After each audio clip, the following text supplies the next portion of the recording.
My name is Mariah Wozniak, and I'm a planner with the City of Charlotte working on the UDO team. We have a few introductions and introductory slides before we jump into the key changes on the second draft UDO that we'll be covering today during this virtual update session. We did have virtual update sessions on Tuesday where we covered some other key changes and answered some questions from community members, and recordings of those presentations will be available on our website, which is charlotteudo.org in the coming days. And recordings of today's presentations will also be available on our website as well. So for meeting procedures today, our Chief Urban Forester, Tim Porter, and our UDO project manager, Laura Harmon, will be presenting on the key changes. We are also joined by our interim planning director, Allison Craig, as well as one of our consultants from Camiros, Chris Jeanette, and other UDO team members and city staff. So as we move through the presentation, please feel free to drop questions into the chat box. We will try to respond to those in real time, but we will circle up on any remaining at the end of the presentation. And then off of that, thanks. Okay, the purpose of today's meeting is to discuss some of the key changes in the second draft UDO, which is also referred to as the public hearing draft. And the second draft was released on Friday, June 3rd, and the associated public comment portal was opened that same day. The full red line of the second UDO draft and links to the comment portal are available on our website, which is charlotteudo.org. So specifically today, we will touch on the review and adoption timeline for key dates for the UDO project, public input process and schedule, and finally, several of the key changes from the first to the second draft UDO. The public comment portal, like I said, opened on June 3rd, right alongside the release of the second draft, and that will remain open until June 30th. We also have several engagement opportunities to go along with the second draft. Today is our second set of virtual update sessions. We had two, one at noon and one at 6 p.m. on Tuesday. And we also hosted an in-person open house at the Government Center yesterday afternoon. So beginning next week, we will be offering some virtual office hours where you can sign up for a time slot to ask questions and engage with staff about your particular areas of interest on the UDO. And these will be offered starting next Tuesday and go through the following Tuesdays on various dates and times, all of which can be found on our project website. Staff will be reviewing, oh, sorry, can you go back just one? Thank you. Staff will be reviewing comments submitted through our online portal and identifying comment themes for which we will compile packets for Planning Committee and Council for their review during consideration and recommendation on the UDO. Again, that portal closes on June 30th.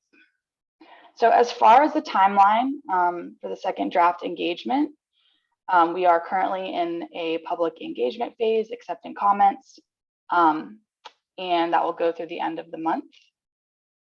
We will also be having another virtual update session tonight on the same topics. It's the same information you're watching now, but if you'd like to come back, you're more than welcome to come back tonight. And then again, those virtual office hours begin next week. And then following the engagement period, as you can see on the timeline, we will move into some more keystone dates. So on July 11th, we will have a public hearing with City Council on the second draft UDO. And then following that, on July 19th, the team will seek a recommendation on the UDO from Planning Committee, and that's followed by an anticipated City Council decision on August 22nd. Next slide, please. To give some context for where we are now in the UDO project, we've been working on the second draft since the release of the first draft back in October of 2021. Feedback and input considered during all of the revisions we've made include over 1,200 comments from community members and stakeholders, feedback from City Council and the Planning Commission, as well as our UDO Advisory Commission, and over 600 internal comments from city and county staff. And the second draft builds off of the first draft, but it does include some new and updated concepts and approaches that are important for community review. Next slide, please. And this just shows here a little bit about how that red line second draft works. So for anyone planning to dig into the actual document itself, it's helpful to know kind of what it looks like in redline form. So the document includes text markups to illustrate where items have been added, which are shown in that blue underline, and where they have been removed as shown in that red strike through. There are also some editor's notes throughout to provide more context and clarity around the changes made from the first and second draft. With that, we'll move into the more substantive portion of our presentation. Tim Porter will kick us off to discuss the key changes for trees. And then Laura Harmon will speak to the several other impactful changes in the second draft shown here. Tim? Thanks, Mariah, and good afternoon, everyone. Most of the changes, the significant changes in the tree protection standards area are with heritage trees, but one important change in addition to heritage trees that we wanted to note is the shift of all tree protection, that's all planting and preservation regulations, into a new landscape screening and tree preservation article. So essentially consolidating all vegetation related requirements into one place for a streamlining goal to help customers and staff just be able to find all those types of regulations in one place. So Article 29, which was the tree protection article in the first draft, no longer exists. All those regulations have shifted, as you can see in that image on the screen, into what is now Article 20, landscape screening and tree preservation. Again, for simplification for staff and customers. And then if you can move on to the next slide, we're going to jump into the heritage tree changes.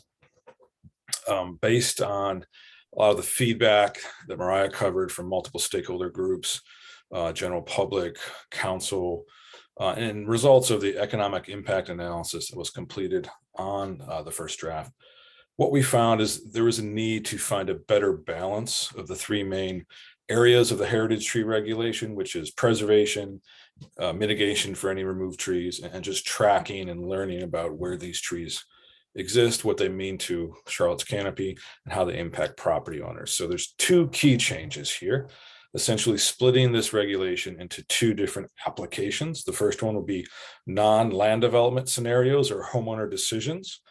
This would be a blanket protection approach that's not triggered by any type of development threshold.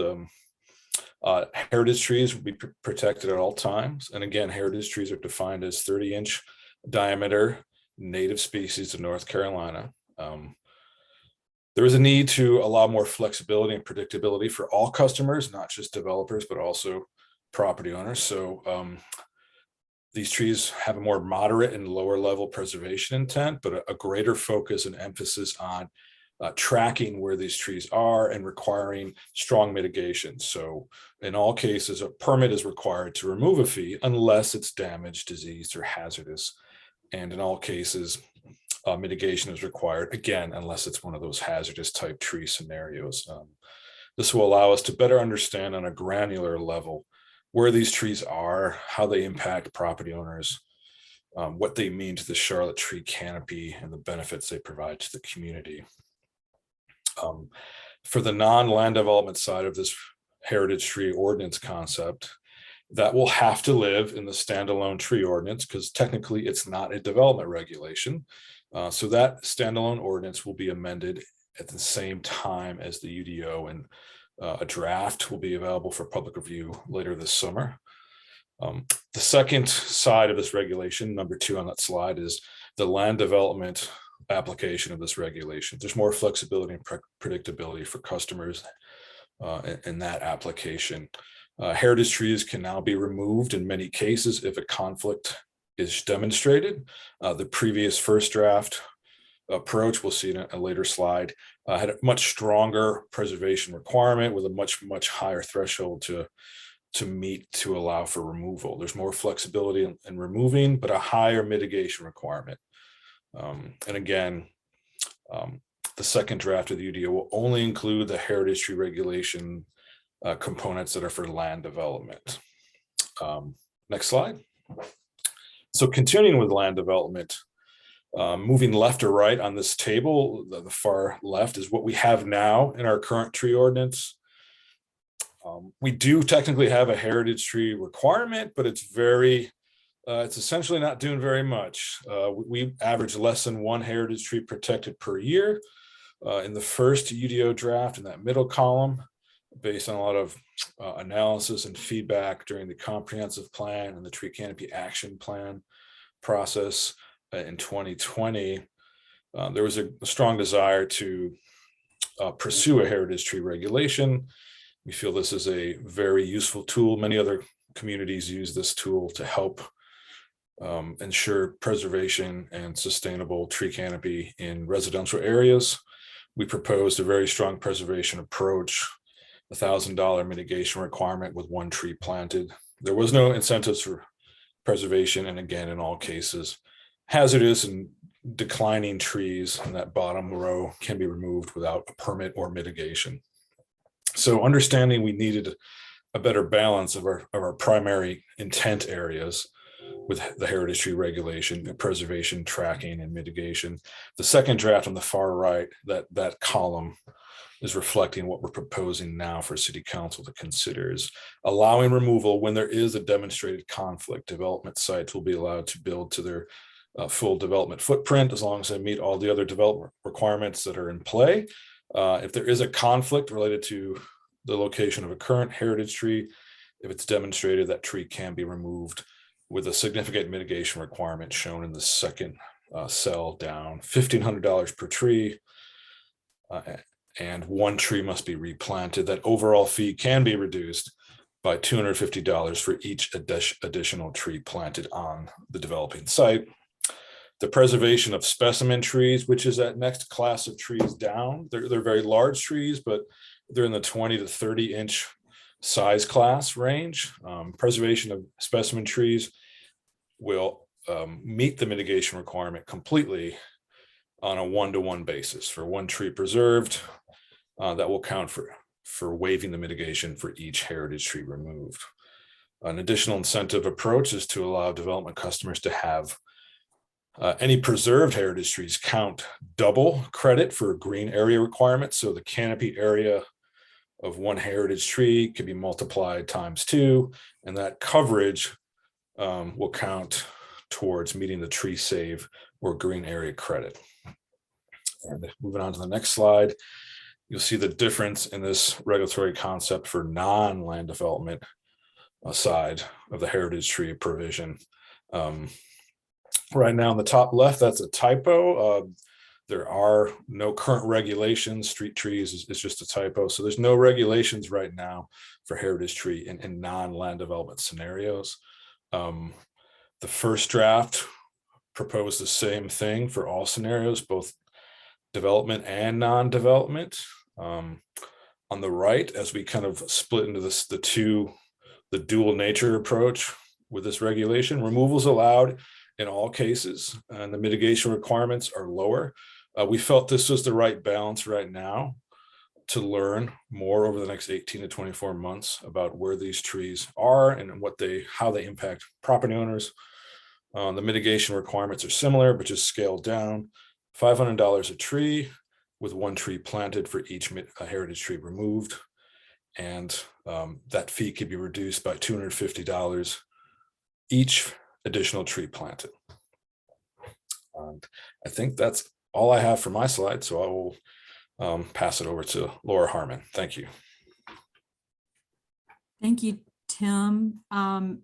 Before we go on, just to make sure, does anyone have any questions about trees that they'd like to ask Tim while it's on your mind? I don't see anything in chat, but Laura, there is a question about trees in chat that okay. maybe Alan. Tim could take and answer live, if that's okay, Tim. Sure, absolutely. Yep.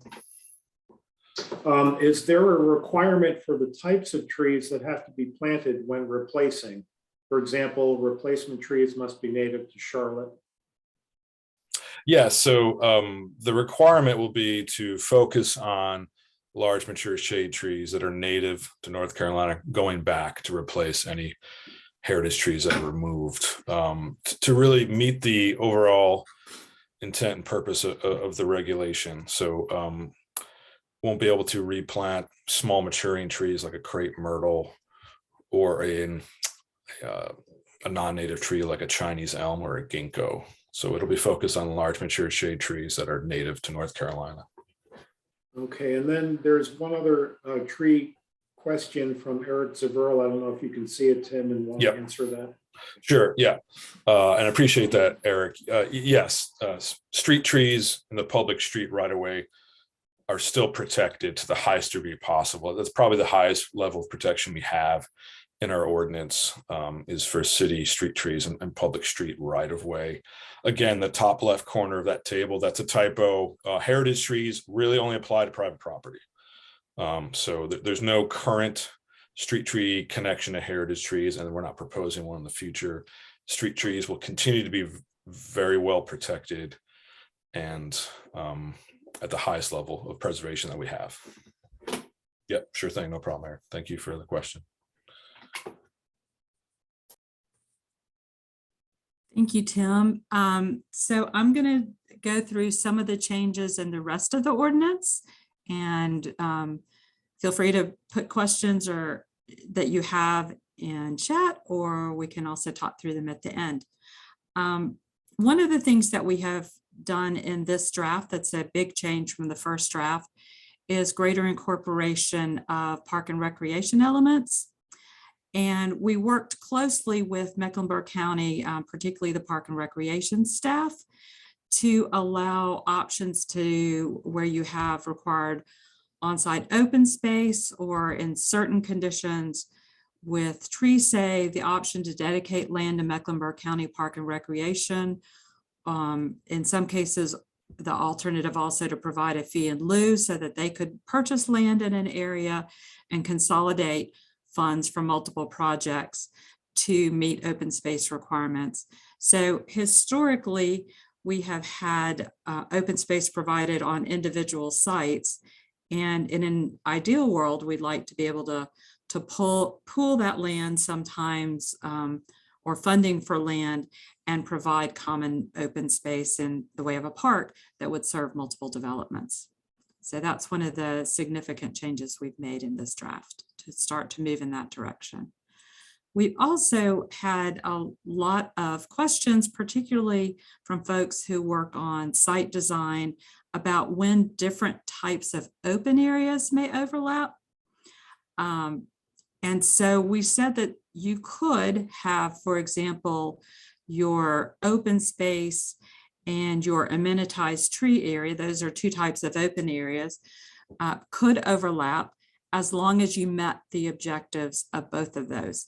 So we have gone through and looked at every permutation of open space versus landscape yard, open space versus tree save, and indicated when those areas could overlap. So we know that particularly in our urban areas, there's a scarcity of land, and when you can meet multiple objectives with the same land, we'd like people to be able to do that. Next slide. Electric vehicle charging stations. This is something new to Charlotte. We had what we would say a really aggressive initial proposal that we've adjusted a bit. The initial proposal required EV capable, EV ready, and EV installed for certain types of development, such as multifamily development. And as we looked at this and heard about the cost of it, we did remove the requirement for 10% of parking spaces as EV ready, because what we found is EV ready was pretty expensive, but doesn't really provide the near-term benefit.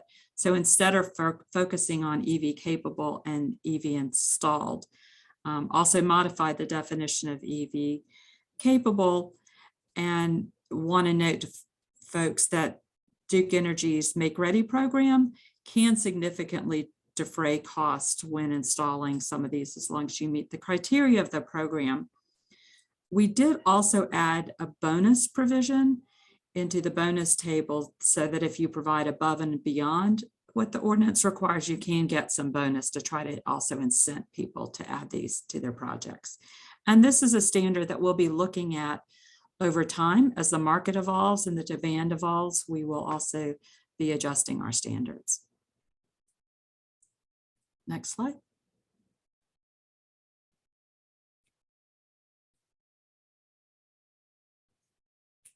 Okay, parking is something that we have had a lot of discussions about.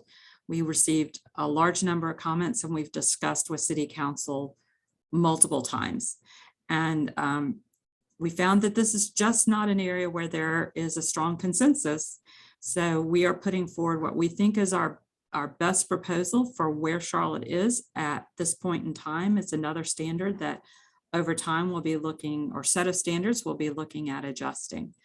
But the way that parking is set up, and hopefully folks are familiar with it, is there's a three-tiered structure that we will retain, and basically different zoning districts fit into, each zoning district fits into one of the three tiers, and those are really based on the context and the intent of each zoning district. And some of the changes we've made is putting uses with similar standards together, consolidated. And so we've shortened the table a little bit to the extent possible. Minimum parking for non-residential uses in the tier 1, which is the least urban tier, have been generally reduced. Typically, the parking minimums for residential uses in tier 1 have not changed, with the exception of a couple of items. Next slide. Tier 2 parking for non-residential generally also been reduced.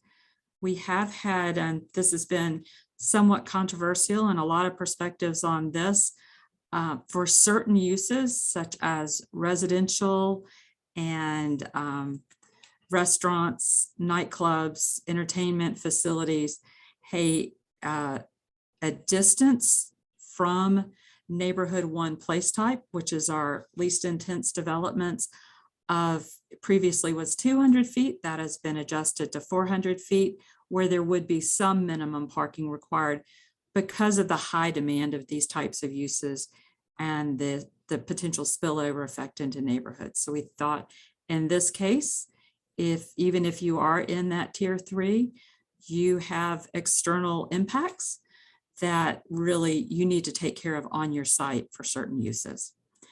And finally, one change that we've made is to allow development within a half-mile walk of an existing transit station to use the tier 3 parking standards. That's the least requirements, where we typically have maximums, even if their zoning district falls into a tier 1 or tier 2, as long as that development is not in that neighborhood 1 place type.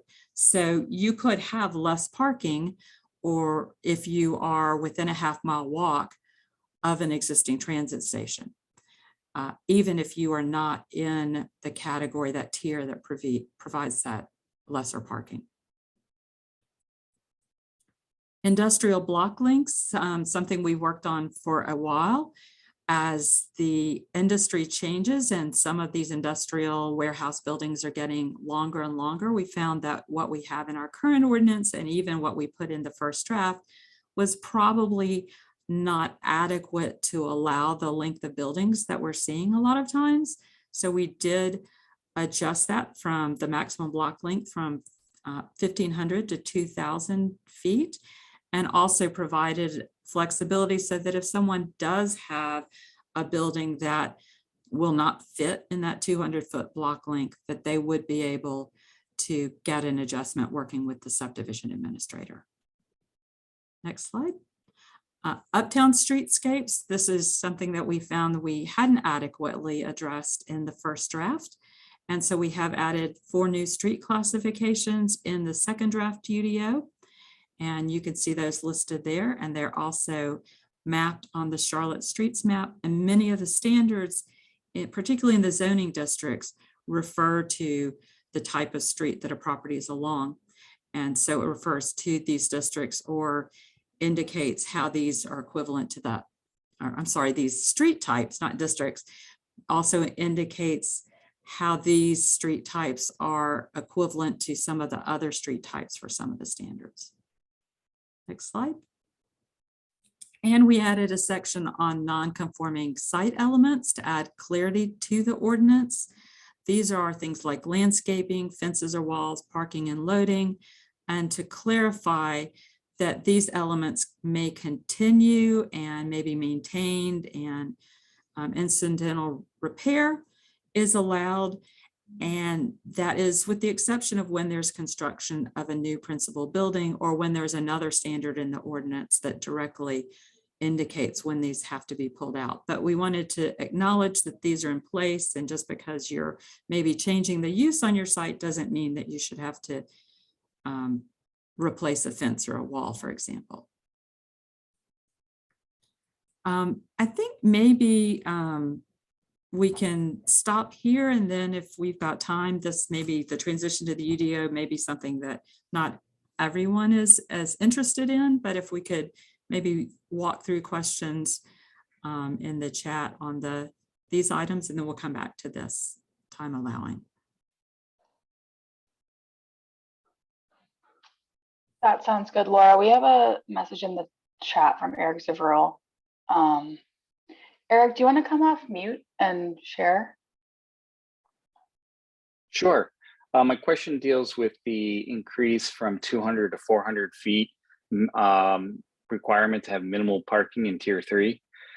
So do we have an idea of what impact this will have, especially on restaurants, releasing, especially requiring to have parking, since average restaurant space is 1,300 of 4,200 square feet, not including outdoor.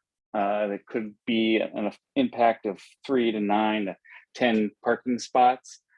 And I was just worried and concerned that these restaurants near transit stations could be impacted to, find this additional parking, to meet this additional parking minimums.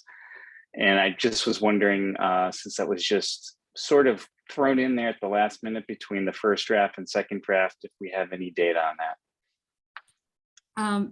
We could probably get data on that. I think these are really typically at the periphery of the transit station area, not in the center of the transit station area, because it is where it abuts those established neighborhoods that may be counting on that parking because of the design of the neighborhood and so forth. And it, not going to say that there won't be an impact, but we think that for where our community is at this point in time, this is an appropriate standard. Again, as we go forward and the community continues to evolve, we'll come back and look at these and many other standards in the UDO. We don't anticipate the UDO remaining like it is 2 years, 4 years, 10 years from now. We'll continue, as the community evolves, we'll evolve our ordinance as well. Could we possibly just throw in that this does not apply within a quarter mile of our stations, just to be safe? Let us take that into consideration. Thank you, Laura. Thanks.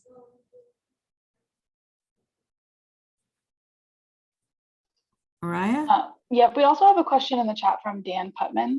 Dan, I'll invite you to do the same if you feel comfortable coming off mute and just sharing your question.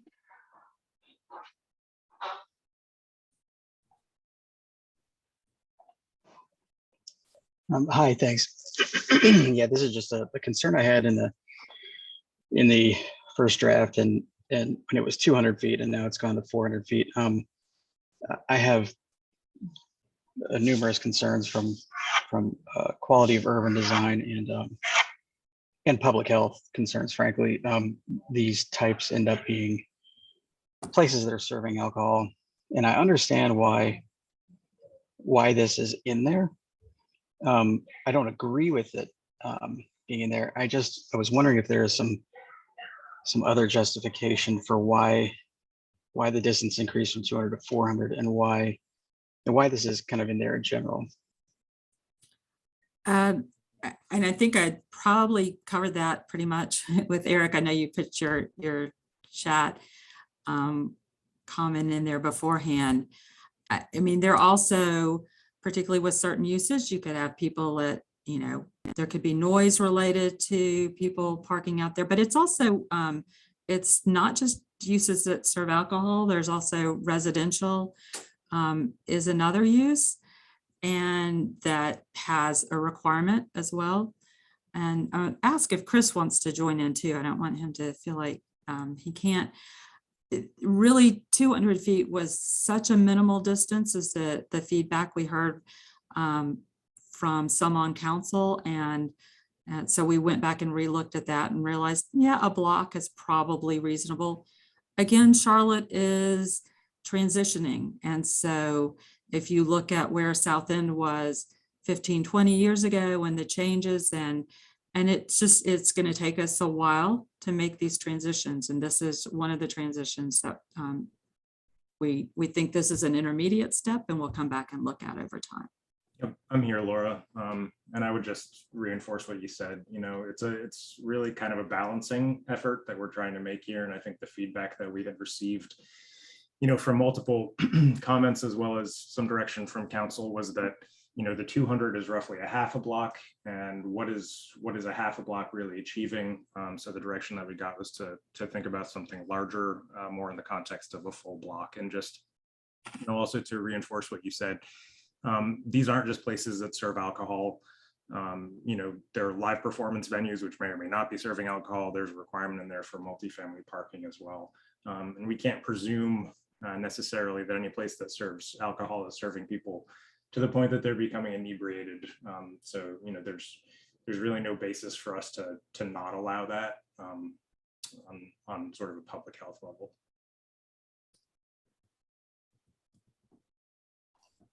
Raya, is there anything else in the chat? Nope, there's nothing else in the chat. If anyone else has any questions at this point, feel free to either raise your hand or come off mute and ask. Otherwise,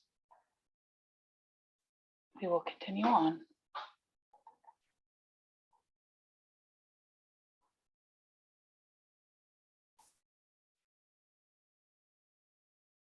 All right. Okay, then let me take us through the rest of this, and maybe it's folks think about, they may have questions on what we've already discussed. So the transition to the UDO, a little bit about kind of the technically what will happen.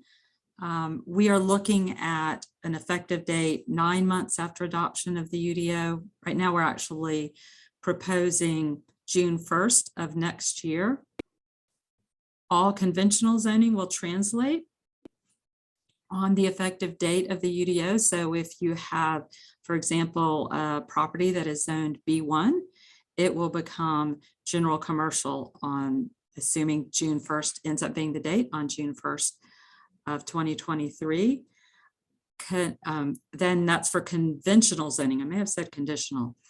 Conventional zoning, that's zoning without a site plan. That's simply, you can do anything in that zoning district. Conditional zoning, where you do have a site plan, will not translate. It will, anything conditionally zoned will remain in place and will be considered for alignment rezoning after the UDO goes into effect. And that's where we'll be, based on the community area planning and updated policy map, proposing to align zoning so that it is consistent with the policy map. And there'll be a big process, lots of engagement, and we'll be looking forward to talking to many community members as we go through that process. Next slide. So for conventional rezonings that are pending on the effective date of the UDO, those will translate to the new district on that effective date. So if someone is asking for B1 and they have a pending rezoning request, their rezoning request will change from B1 to general commercial on the effective date. We will begin also accepting conventional rezoning petitions for new UDO districts beginning 3 months before the effective date, but we won't begin processing before the effective date. And we will also in the future be having community or informational meetings for conventional rezonings, really to explain what information about the zoning districts being requested. Conditional rezonings, if they are filed at least 4 months prior to the effective date, they can move forward and be approved under the current zoning regulations, even if the decision is after the effective date. But they do need to be decided no more than 9 months after the UDO effective date. That's the last point at which you could move forward with under the current regs. And you can file for a conditional rezoning for a new UDO district 4 months before the effective date. But again, the processing would not begin and before the effective date. Just 2 more slides. I know this is kind of weedy. There is something in North Carolina called permit choice. It is established by state law. And if someone submits an application, a permit application for development, and a regulation is changed after that submittal date, but before the decision is made on that application for development, the applicant can choose to use the old regulation or the new regulation or ordinance in place. So it does provide flexibility. It is used for development activity, not for rezonings. And if multiple permits are required, subsequent permits may use that permit choice rule, choosing the old or the new regulations if they apply within 18 months of the initial permit. Next slide. And vesting is also established by state law. What it basically says is that if you get approval for certain types of development permits, you can, even if regulations change, you can continue under the approval that you receive for a specified time frame. It becomes effective on the day of that approval, and it applies to conditional rezoning, and you can see the timeframes on the screen. Multi-phase development, which is 25 acres or greater with a conditional plan. That includes uses and intensities by phase, a preliminary subdivision plan, or a development permit. And there is also something called common law vesting, where you have invested enough money, and it's not clear in the state legislation when there's enough time and money that's gone into a project, but that makes it so that will be interpreted on a case-by-case basis. But if someone has put a lot into a project, they would have common law vesting and be able to continue on under the older regulations if regulations change. And we are open to any more questions you guys may have. I do want to highlight that we asked for questions during registration. It's possible that folks submitted questions after the meeting had already started. So if you submitted a question that we didn't answer, please drop that in the chat or just come off of mute and ask it, or any other questions at this point. Be happy to answer them.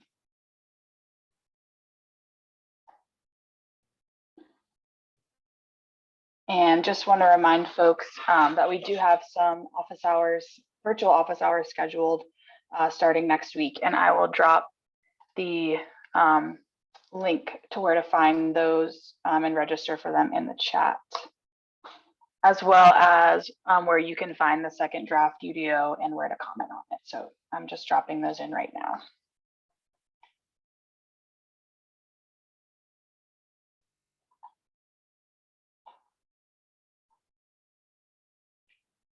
And if folks don't have anything else that they want to go over, we can give you some time back in your day. But We really appreciate you being here. Thank you for taking your time out of your day. And if you want to see us again tonight, we'll be back at 6 o'clock. So thank you all. Thank you.